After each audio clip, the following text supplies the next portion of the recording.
এই জন্য হাদিসের মধ্যে আছে জান্নাতের সমস্ত নেয়ামত জান্নাতি বান্দা দেখবার পরে, উপভোগ করার পরে, লাহুম মা ইয়াশাউনা ফিহা ওয়া লাদাইনা মাজিদ, বান্দা যা চাইবে আল্লাহ তো দিবেই, আল্লাহ আবার নিজের থেকে আরো অনেক কিছু দিবে।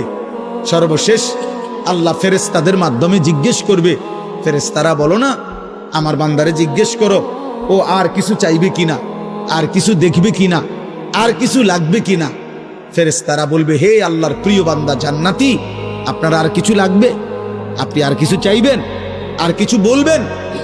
সুবহানাল্লাহ। জান্নাতি বান্দা বলবে, হায় ফেরেশতা, আর বলবো কি, যা আমি চেয়েছি তাও পেলাম, যা আমি চাই নাই তাও রবের কাছ থেকে পেলাম, আর কিছু চাইতে হবে, আর কিছু চাওয়ার মতো হইতে পারে এমন ভাবনাও তো আমার মাথায় আর ধরতেছে না, আর কিছু নাই, আমি কি বলবো আর?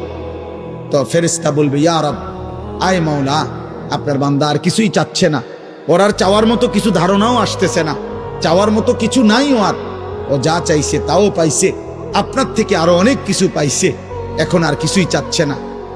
সুবহানাল্লাহ। তাফসিরে আছে, হাদিসে আল্লাহ তাআলা বলবেন, ফেরেশতা ওয়ালাদাইনা মাজিদ, কিন্তু আমার কাছে তো আরো আছে,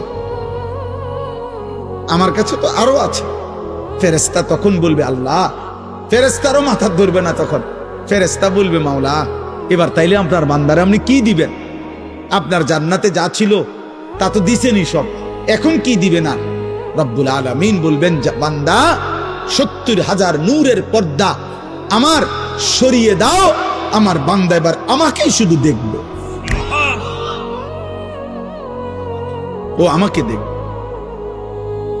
আর তখন বুঝবা আমাকে দেখার মজা কি, আমাকে দেখার সুন্দর কি। এজন্য তাফসিরে আছে, বান্দা যখন আল্লাহর দিকে তাকাবে তো ৭০,০০০ বছর প্রথম দৃষ্টিতেই তাকিয়ে থাকবে, ৭০,০০০ বছর, আর জান্নাতের বাকি অংশের কোনো নিয়ামত তার মনেও পড়বে।